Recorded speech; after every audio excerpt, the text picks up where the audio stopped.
ये इस प्रोग्राम की फर्स्ट वीडियो है। इस वीडियो से ये प्रोग्राम और कोर्स स्टार्ट हो जाएगी। एंड इस वीडियो में हम और प्रोग्राम में हम बात करेंगे ब्रेक डाउन ऑफ सॉफ्टवेयर। जैसे मैं इस वीडियो में ब्रेक डाउन करने वाला हूँ दाविंची रिजॉल्व को। आप जब सॉफ्टवेयर को ओपन करते हो तो दिमाग खराब हो जाता है, तो मैं वो सारी चीजें समझाऊंगा आपको, ताकि जो उसका यूआई है आपको अच्छे से समझ में आ सके और उसमें आप एडिटिंग कर सको। तो इस कोर्स में हम बात करेंगे ब्रेक डाउन ऑफ सॉफ्टवेयर जो ये होने वाला है, इन 5 stage of video editing, animation theory, placement theory and colour theory के बारे में। उसके बाद हम प्रैक्टिकल पे जाएंगे जिसमें हम आप प्रोजेक्ट्स बनाएंगे अपने और बहुत सारी चीजें क्रिएट करेंगे अपने लिए। ठीक है, ये वीडियो थोड़ी बोरिंग हो सकती है क्योंकि ट्यूटोरियल्स एक्चुअली बोरिंग ही होते हैं ज्यादातर, तो आप इसे 2x में भी देख सकते हो। इस वीडियो के अंदर जानेंगे हम जो दाविंची रिजॉल्व के अंदर पैनल्स होते हैं और जो टूल्स होते हैं उनको यूज कैसे करते हैं, उनके बारे में थोड़ा बहुत आपको बताऊंगा ताकि आप फैमिलियर हो सको सॉफ्टवेयर से। और आप अगर वीडियो एडिटिंग स्टार्ट करना चाहते हो तो ये आपके लिए बहुत ही इंपॉर्टेंट साबित हो सकता है। तो चलिए शुरू करते हैं हम ये ज्यादा टाइम ना गवाते हुए। तो जब भी आप दाविंची ओपन करोगे आपके सामने एक ऐसा पैनल ओपन हो जाएगा। यहाँ पे आप अपने फोल्डर्स भी बना सकते हो, यहाँ से क्रिएट फोल्डर्स। उसके बाद उस फोल्डर के अंदर अपने प्रोजेक्ट्स रख सकते हो या फिर अपने सामने ही आप प्रोजेक्ट्स रख सकते हो अपने। ठीक है, मैं बना लेता हूँ यहाँ पे एक फोल्डर, लाइक प्रैक्टिस, ये बना लेता हूँ। एंड यहाँ पे मैं बना लेता हूँ प्रोजेक्ट। तो आप नीचे आओगे, न्यू प्रोजेक्ट। तो न्यू प्रोजेक्ट पे क्लिक करोगे तो यहाँ पे आपके प्रोजेक्ट का नाम दे देना आप, जो भी आपका नाम हो, PR। और यहाँ पे आप अपनी लोकेशन चूज कर लेना, जो आपका फोल्डर होगा वो वहाँ पे स्टोर हो जाएगा। ठीक है, तो हम क्रिएट करते हैं और यहाँ पे हमारा प्रोजेक्ट बन गया और दाविंची रिजॉल्व ओपन हो चुका है। तो मैं आपको बताता हूँ। सबसे पहले आता है मीडिया पेज, ठीक है। उसके बाद आता है कट पेज, देन आता है एडिट पेज, उसके बाद फ्यूजन, कलर पेज, फेयरलाइट जिसमें म्यूजिक एडिट होता है, एंड डिलीवर पेज जहाँ पे आप रेंडर करते हो, एक्सपोर्ट करते हो अपना प्रोजेक्ट। ठीक है, अपनी वीडियो प्रोजेक्ट करते हो। जो काम की चीज़ें नहीं है वो हम नहीं करेंगे। जैसे ये है मीडिया पेज, जो हमारे मैक्सिमम मैंने आज तक कभी यूज़ नहीं किया, सही बताऊँ तो। कट पेज भी मैंने कभी यूज़ नहीं किया। मोस्ट ऑफ द टाइम जब मैं मल्टी कैम यूज़ करता हूँ, मतलब जिसमें 5-6 कैमरा यूज़ हुए हैं एक ही प्रोजेक्ट में, एक ही वीडियो के अंदर, तो मैं यूज़ करता हूँ एक आध बार ये। वरना सारा काम हमारा जो यहाँ पे होता है वो एडिट पेज में भी हो जाता है। तो मेन हमारा एडिट पेज ही है सबसे ज़्यादा जिसमें एडिटिंग होती है। 80-90% इसी में एडिटिंग होती है। ठीक है, तो हम एडिट पेज पे आ जाएंगे। उसके बाद ये है हमारा, मैं आपको पहले इंटरफेस समझा देता हूँ। तो ये है मीडिया पूल। ठीक है, मीडिया पूल में हम अपने फोल्डर्स बना सकते हैं, अपने जो प्रोजेक्ट्स होते हैं, जो अपनी वीडियोस होती हैं, जैसे PNGs वगैरह हो गई, ये सारी चीज़ें हो गई, रॉ डेटा हो गया, तो हम यहाँ रख सकते हैं। तो हम न्यू बिन बनाते हैं अपनी यहाँ पे रॉ के नाम से। ठीक है, कंट्रोल आई क्लिक करोगे तो इंपोर्ट हो जाएगा, या फिर माउस की राइट क्लिक करके इंपोर्ट मीडिया क्लिक कर सकते हो। ठीक है, यहाँ पे आपको दिख रहा होगा कंट्रोल आई, तो मैं कंट्रोल आई क्लिक करता हूँ। तो मैं कुछ बैकग्राउंड वगैरह इंपोर्ट करता हूँ। तो मैं एक सिंपल सा एक बैकग्राउंड इंपोर्ट कर लेता हूँ एंड ये टाइमलाइन पे ले आता हूँ अपनी। ठीक है, तो जब भी आप कोई मतलब ऐसा ही कोई बैकग्राउंड वगैरह कोई इमेज इंपोर्ट करोगे, ठीक है, डायरेक्ट, तो जो फोटो होता है वो 5 सेकंड की ड्यूरेशन का आता है। देखो यहाँ पे चेक करना, 5 सेकंड। ठीक है, यहाँ पे चेक कर सकते हो, टोटल 5 सेकंड का ये। एंड तो हम ये ले लेते हैं। और उसके बाद अब मैं आपको बताता हूँ इफेक्ट्स पैनल, जो हमारी बहुत काम की चीज़ है। आप इफेक्ट्स में आओगे तो यहाँ पे आपको video transitions, audio transitions, titles और जनरेटर्स, इफेक्ट्स, ओपन इफेक्ट्स में आपको बहुत सारे, जैसे गोशन ब्लर, ब्लर वगैरह, ये सारी चीज़ें मिल जाएंगी। ऑडियो इफेक्ट्स, इसमें आपको ऑडियो इफेक्ट्स मिल जाएंगे बहुत सारे। तो मैं यहाँ पे एक और इमेज अपलोड कर देता हूँ। तो मैंने यहाँ पे 2 इमेज अपलोड कर दिए हैं। इफेक्ट्स में आने के बाद मैं आपको बताता हूँ वीडियो ट्रांजिशंस के बारे में। तो आप कोई सी भी ट्रांजिशन उठाओगे, लाइक ये, ठीक है, तो आप यहाँ पे देखना, आप समझ ही गए होगे देख के, है ना। यहाँ पे आप कोई और उठा लो, मैं कोई और सर्च करता हूँ, लाइक क्रैश जूम, ये मैं काफ़ी यूज़ करता हूँ अपनी वीडियोस में। देखो, तो यहाँ पे आपको ट्रांजिशंस मिल जाएंगी बहुत सारी, आप देख सकते हो, अपना एक्सप्लोर कर सकते हो खुद। ऑडियो ट्रांजिशंस में ये ज़्यादा यूज़ नहीं करता मैं, क्योंकि ऑडियो की ट्रांजिशन क्या यूज़ करूँ। नेक्स्ट आते हैं टाइटल्स। ठीक है, टाइटल्स में आप आओगे, यहाँ पे आपको बहुत सारे कस्टम मिल जाएंगे। मैंने कुछ मतलब इंस्टॉल भी कर रखे हैं प्लगइन्स के थ्रू। और ज़्यादातर हम यूज़ करते हैं टेक्स्ट प्लस। जो हमारा टेक्स्ट प्लस है, ये सबसे बेस्ट रहता है क्योंकि ये कस्टमाइजेबल रहता है। ठीक है, मैं यहाँ पे लिखता हूँ पर्सनल फ्रेम। ठीक है, अब इसको यहाँ से आप हर तरह से कस्टमाइज कर सकते हो। जैसे मैं यहाँ पे फ़ॉन्ट चेंज कर सकता हूँ अपनी, हेलो आर्टिका, ये मैंने फ़ॉन्ट ले ली है अपनी। यहाँ से आप इटैलिक या फिर बोल्ड वगैरह कर सकते हो। नीचे आ सकते हो आप, साइज़, यहाँ से साइज़ इंक्रीज़ कर सकते हो। ठीक है, स्पेस चेंज कर सकते हो। और भी बहुत सारी चीज़ें यहाँ पे आप एज अ टाइपिंग की तरह करवा सकते हो उसको, जैसे ये टाइपिंग टाइपिंग इफेक्ट में आ रहा हो, ये देखो। ठीक है, और भी बहुत सारी चीज़ें आप लेआउट में आओगे तो जैसे लेआउट का बताता हूँ आपको, एक छोटा सा चीज़ बता देता हूँ मोटा मोटा सा। लेआउट में आओगे आप, अगर यहाँ पे आपने बहुत बड़ा पैराग्राफ लिखा हुआ है, बहुत बड़ा, लाइक मैं कुछ भी लिख देता हूँ, तो आप देखोगे ये स्क्रीन से बाहर जा रहा है। आप लेआउट में आओगे, पॉइंट्स, टेक्स्ट बॉक्स और ये कर दोगे तो आपका ना अपने हिसाब से हो जाएगा ये, कि इसमें सेट कर सकते हो आप, ठीक है। हम बैक कर देते हैं, बैक स्पेस, ठीक है। अब ट्रांसफॉर्म में आओगे, ट्रांसफॉर्म में आप बहुत सारी चीज़ें जैसे ऊपर नीचे कर सकते हो, आप इसको आगे पीछे कर सकते हो। एंड शेडिंग, शेडिंग बहुत काम की चीज़ है, ये आपको सीखना ज़रूरी है। मैं इसकी स्पेशल क्लास लाऊंगा, इसकी पूरे इंस्पेक्टर पेज की अलग से। अभी बस मैं आपको इंटरफेस बता रहा हूँ, ठीक है। आप यहाँ पे आओगे, यहाँ पे इनेबल करोगे इसको, तो आप देखोगे यहाँ पे शैडो आ गई, ठीक है। अगर आप इस पे जाओगे, यहाँ इसको क्लिक करोगे, एंड मैं बस आपको कुछ चीज़ें करके दिखा रहा हूँ कि आपको पता चल सके कि यहाँ पे क्या क्या कस्टमाइज़ कर सकते हैं हम। यहाँ पे सब कुछ कस्टमाइज़ हो सकता है, ठीक है। नेक्स्ट आप इफेक्ट्स में आ जाओगे।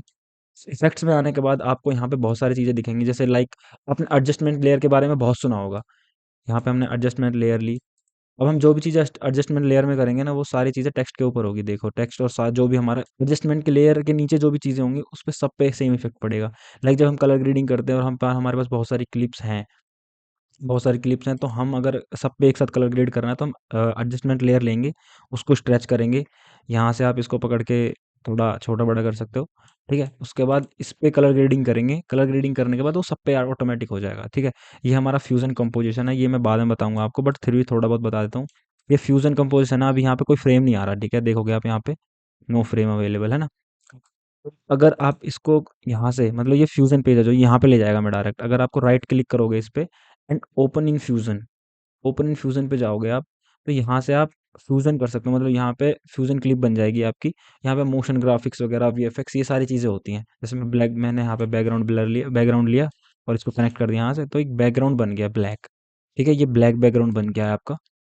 तो ये एक हो गई फ्यूजन कंपोजिशन। यहाँ पे आपको बहुत सारे इफेक्ट्स मिल जाएंगे, जैसे मैं कुछ ले लेता हूँ यहाँ से, कुछ भी उठा लेता हूँ रैंडमली, सीसीटीवी, ठीक है। ये ले लिया मैंने सीसीटीवी का, और ये सीसीटीवी टाइप पे बन गया, देखो आप देख रहे होगे। यहाँ से आप इसको कस्टमाइज़ भी कर सकते हो। जो भी आप मतलब यहाँ से इफ़ेक्ट्स उठाओगे या फिर ओपन इफ़ेक्ट्स उठाओगे, ओपन इफ़ेक्ट्स यहाँ पे आ जाएँगे। और फ्यूज़न की जो भी चीज़ें, जैसे ये है, अब ये यहाँ पे आ गया सीसीटीवी, यहाँ से आप इसको कस्टमाइज़ वगैरह भी कर सकते हो। नेक्स्ट हम आते हैं ओपन एफएक्स पे। यहाँ पे आप चेक कर सकते हो, बहुत सारे मिलेंगे आपको इफेक्ट्स में। नेक्स्ट हम ओपन एफएक्स में आते हैं। ओपन एफएक्स में आने के बाद यहाँ पे आपको बहुत सारी चीज़ें मिल जाएंगी। पहले मैं ये हटा देता हूँ। ओपन एफएक्स में ये देखो, लेंस ब्लर, गॉसियन ब्लर देखो, मैं यहाँ पे लगाता हूँ तो देखो कैसा, ये जो हमारा पर्सनल फ्रेम लिखा हुआ है उसमें ब्लर हो गया ऑटोमेटिक, ठीक है। और भी बहुत सारी चीज़ें यहाँ पे, जैसे मान लो मैं कैमरा से एक लेता हूँ, इस पे करता हूँ, एंड अब मैं इसको प्ले करूँगा तो देखो कैमरा से आगे। यहाँ से आप इसको कस्टमाइज़ भी कर सकते हो कि आपको ज़्यादा करना है या कम करना है। ये तो गॉसियन ब्लर है। कैमरा से एक पे जाओगे आप, यहाँ पे नीचे, तो आप इसको कस्टमाइज़ कर सकते हो अपने हिसाब से, okay. And audio filters, audio effects जो होते हैं वो मैं ज़्यादा यूज़ नहीं करता, क्योंकि वो जैसे अब मान लो हमें एको लानी हो अपनी वॉइस में, तो यहाँ से वो हो जाता है, ठीक है। तो ये हो गया हमारा इफ़ेक्ट्स पैनल, मीडिया पूल हो गया। अब मैं आपको बताता हूँ इंस्पेक्टर पेज, थोड़ा बहुत इंस्पेक्टर पेज समझाता हूँ मैं आपको, ठीक है। ये हमने अपना पर्सनल फ्रेम, हमने टेक्स्ट ले लिया एक, हम मीडिया पेज पे आएँगे। ये सेटिंग्स, सारी की सारी जो इंस्पेक्टर की चीज़ें होती हैं यही होती हैं, ठीक है। क्रॉपिंग, और मैं लाइक मैं कोई इमेज ले लेता हूँ अपनी, अभी यहाँ पे इमेज पे ज़्यादा अच्छा समझ में आएगा आपको। मैं ले लेता हूँ ये इमेज, एंड इसको छोटा कर लेता हूँ थोड़ा सा। अब मैं आपको चीज़ें समझाता हूँ अच्छे से। तो जो हमारा ये है, एक तरीके से मान लो ये एक स्टिकर है, ठीक है। स्टिकर ले लिया हमने। यहाँ पे ट्रांसफॉर्म पे आप देखोगे ना, यहाँ पे आप ऊपर नीचे साइड वाइड किसी भी तरह कर सकते हो, ठीक है। छोटा बड़ा, रोटेशन करना हो आपको, एंकर पॉइंट से इधर उधर हिलाना हो, वो सारी चीज़ें। एंड ये देखो 3D टाइप में हो जाएगा यहाँ पे। तो ये बहुत काम की चीज़ है, बहुत काम की। और सेकंड मैं आपको एक और चीज़ बता दूँ, ये आप मतलब शॉर्टकट भी कर सकते हो। अब यहाँ पे क्लिक करोगे, यहाँ पे भी ट्रांसफॉर्म का ऑप्शन आ जाएगा, इस पे क्लिक करोगे तो आप इसको यहाँ से भी छोटा बड़ा कर सकते हो, ठीक है। और यहाँ से आप इसको पकड़ के इधर उधर भी कर सकते हो। तो ये हो गया। मैं ज़्यादा यूज़ नहीं करता, मैं ट्रांसफॉर्म यहाँ से यूज़ करता हूँ। उसके बाद क्रॉपिंग, क्रॉपिंग का आप देखोगे, ये क्रॉपिंग का तो आपको पता ही होगा, नॉर्मल सी बात है। उसके बाद डायनामिक ज़ूम, डायनामिक ज़ूम एक इफ़ेक्ट है एक तरीके का। इसको आप ऑन करोगे ना तो ऑटोमेटिकली एक इफ़ेक्ट लग जाएगा। देखो ज़ूम इन ज़ूम आउट हो रहा होगा यहाँ पे, गौर से देखो आप, देखो है ना। अगर आप स्वैप कर दोगे तो फिर उसके बाद ये ऊपर के नीचे मतलब उल्टा हो जाएगा एक तरीके से। तो ये डायनामिक ज़ूम था। एंड कंपोजिट, कंपोजिट में आप जाओगे, यहाँ पे आपको बहुत सारी चीज़ें मिल जाएंगी। ओपेसिटी आप कम ज़्यादा कर सकते हो। एंड नॉर्मल, नॉर्मल से आप देखोगे यहाँ पे आप ये आपने यूज़ किया होगा, कभी आपने फ़ोटो एडिट किया होगा या फिर फ़ोटोशॉप वगैरह चलाया होगा तो हर चीज़ हर सॉफ्टवेयर में जो एडिटिंग का सॉफ्टवेयर होता है ना, हर सॉफ्टवेयर में होते हैं ये। मल्टीपल पे जाओगे या फिर स्क्रीन पे जाओगे तो ये देखो कैसा हो गया यहाँ पे। उसके बाद स्पीड, तो यहाँ से आप स्पीड चेंज कर सकते हो। इमेज है, इमेज की क्या ही स्पीड चेंज होगी, तो इमेज की स्पीड चेंज नहीं हो सकती। उसके बाद नेक्स्ट, स्टेबलाइज़र, यहाँ पे आप अपनी वीडियो की जो आपकी सेकी वीडियो है उसको स्टेबलाइज़ कर सकते हो। लेंस करेक्शन, रियल टाइम, यहाँ पे आप जो स्लो-मो करते हो और आपको अटक-अटक के सीने चीज़ें दिखाई देती है, तो यहाँ पे आप ऑप्टिकल फ्लो है, बहुत सारे ऑप्शंस आते हैं।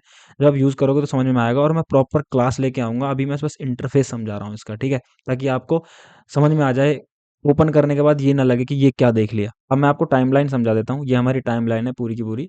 एंड यहाँ पे आप देखोगे, यहाँ पे जब भी जैसे हमारे ये बैकग्राउंड है, अगर मैं इस पे लॉक करूँगा तो मैं ये लॉक हो जाएगा, ना ही ये आगे जाएगा ना ही पीछे जाएगा, कुछ भी नहीं होगा इस पे, कोई इफेक्ट नहीं लगेगा, कुछ नहीं होगा, ठीक है? और अगर आप यहाँ से ये क्लिक करोगे तो ये गायब ही हो जाएगा, इस जो हमारी प्रीव्यू विंडो होती है उसमें दिखेगा ही नहीं, ठीक है? तो ये सारी चीज़ें हो जाती हैं, और यहाँ पे अगर आप आओगे लेफ्ट साइड, तो यहाँ पे आपको टाइमलाइन व्यू ऑप्शंस दिखेंगे। तो मैं एक ऑप्शन यूज़ करके दिखाता हूँ, जैसे ये डिस्प्ले स्टैक टाइमलाइन्स है, ठीक है? तो यहाँ पे एक ही टाइमलाइन, मतलब जो एक हमारी एक टाइमलाइन है, अगर प्लस के आइकन पे दबाओगे तो यहाँ पे बहुत और भी टाइमलाइन बन जाएगी। ये बिल्कुल फ्रेश न्यू टाइमलाइन बन चुकी है। यहाँ पे टाइमलाइन 1, इसका कोई नाम भी दे सकते हो आप, ठीक है? कंट्रोल ज़ेड करते हैं, बैक। अब मैं आपको समझाता हूँ की फ्रेमिंग के बारे में। तो की फ्रेमिंग, अब अगर जैसे मान लो मेरा ये स्टिकर है, एंड हमने ये स्टिकर लिया, और मुझे ये है की फ्रेम्स, ठीक है?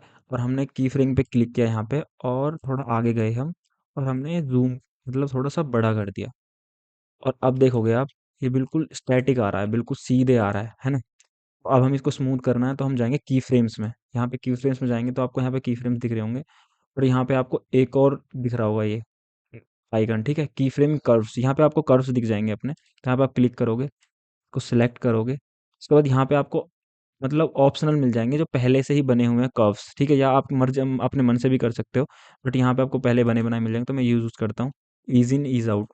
अब देखोगे कितने स्मूथ तरीके से हो गए। ओके, तो मैंने आपको एडिट पेज में बता दिया, मीडिया पूल, इफेक्ट्स, की फ्रेम्स, इंस्पेक्टर पेज, ठीक है? और टाइमलाइन के बारे में। तो मैं अब आपको बताता हूँ आपकी शॉर्टकट कीज़, आप कैसे कस्टमाइज़ कर सकते हो अपने हिसाब से अपनी शॉर्टकट कीज़ को। तो आप कंट्रोल स्क्रीन पे अपने कीबोर्ड में कंट्रोल ऑल्ट प्लस के दबाओगे, ठीक है? उसके बाद आपके पास सारी कीज़ आ जाएँगी अपनी जितनी भी हैं, ठीक है? यहाँ पे आप कुछ भी कस्टमाइज़ कर सकते हो, लाइक मैं अब सर्च करता हूँ कुछ भी, रिपल कट, ये आ गया आपका। यहाँ पे आप इनको हटा के दूसरी की फ्रेम्स, मतलब दूसरे वर्ड्स लगा सकते हो, जिससे आप अपना शॉर्टकट की अपने हिसाब से कस्टमाइज़ कर सकते हो। तो ये हो गया। उसके बाद हम आते हैं फ्यूज़न पेज पे। फ्यूज़न पेज मैं आपको ज़्यादा नहीं बताऊँगा क्योंकि ये बहुत दिमाग खपाने वाली चीज़ है। जब आप मोशन ग्राफ़िक्स करोगे और जब आप एडिट पेज को सीख लोगे अच्छे से, उसके बाद हम इस पे आएँगे फ्यूज़न पे, ठीक है? इसमें आप बहुत सारी चीज़ें कर सकते हो, लाइक मैं एक छोटी-सी चीज़ बता देता हूँ आपको, जैसे यहाँ पे हम कोई भी, ये हमारा मीडिया पूल है, इसमें भी सेम आएगा। यहाँ पे हम कोई भी बैकग्राउंड उठा सकते हैं। तो यहाँ पे ऐसे नोट्स बन जाते हैं हमारे, बस नोट को समझा रहा हूँ। नोट्स बन जाते हैं ऐसे, अब ये नोट्स बन गया, ये देख, ठीक है? ठीक है, ये हमारा फ्यूज़न पेज था। नेक्स्ट हम आते हैं कलर पेज पर। तो कलर पेज बहुत काम की चीज़ है, अगर आप सिनेमेटोग्राफी करते हो या फिर वेडिंग शूट, वेडिंग वीडियोस वगैरह बनाते हो, या फिर किसी भी तरह की वीडियोस बनाते हो, या खुद के लिए शूट कर रहे हो, ये जो कलर पेज है ना, ये बहुत काम की चीज़ है। तो मैं आपको चीज़ें बता देता हूँ सिंपल सिंपल से। ये हमारा नोड पैनल है, ठीक है? ये हमारा नोड पैनल हो गया, ये हमारी प्रीव्यू विंडो हो गई।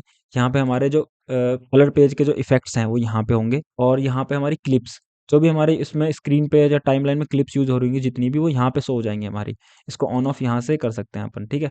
यहाँ से मीडिया पूल को ला सकते हैं, ठीक है? ये पे लट्स, जो आप अगर कस्टमाइज़ेबल लट्स यूज़ करने हो, कलर ग्रेडिंग इनमें ऑलरेडी हो चुकी है, तो यहाँ पे आप उठाओगे, यहाँ पे ले आना सीधे, देखो हो गया ऑटोमेटिक। बट एक मेरी मानो तो एक कुछ ख़ास अच्छे है नहीं, अपने हिसाब से करो आप। अगर आप ऑल्ट एस दबाओगे तो आपका एक्स्ट्रा नोड बन जाएगा, ठीक है? जैसे ये मैं बना रहा हूँ यहाँ पे। तो आप इस पे, आप पहले इस पे काम करोगे, लाइक हमें कलर करेक्शन करना है किसी भी चीज़ का, तो आप कलर करेक्शन इस पे करोगे। उसके बाद इस चीज़ पे आप मतलब अपने इफ़ेक्ट्स, टिंट वगैरह बहुत सारी चीज़ें लगाओगे। इस पे आप कुछ और करोगे। तो ये हमारा लेयर बाय लेयर, जैसे हम टाइमलाइन पे लेयर बाय लेयर चीज़ें होती हैं, वैसे ही कलर ग्रेडिंग में इसमें नोड बाय नोड पे काम होता है। ओके? तो ये हमारे इफ़ेक्ट्स हैं बहुत सारे। इसको मैं ज़्यादा नहीं बताऊँगा क्योंकि बहुत बड़ी वीडियो हो जाएगी। एंड ये है हमारा फेयरलाइट। फेयरलाइट म्यूज़िक एडिटिंग के लिए बहुत काम की चीज़ है, म्यूज़िक एडिट करना हो या फिर म्यूज़िक बनाना हो, तो उसके लिए बहुत सही चीज़ है फेयरलाइट। देन हम आते हैं मेन चीज़ अपनी, डिलीवर पेज। अब मान लो कि हमारा जो प्रोजेक्ट है वो बन गया, हमारी वीडियो पूरी तरह बन चुकी है, तो आपके सामने ऐसा इंटरफेस आएगा जब आप डिलीवर पेज पे क्लिक करोगे। तो यहाँ पे आप अपना नाम डाल देना, जो भी आप डालो, प्रैक्टिस या फिर पीआर डाल देता हूँ।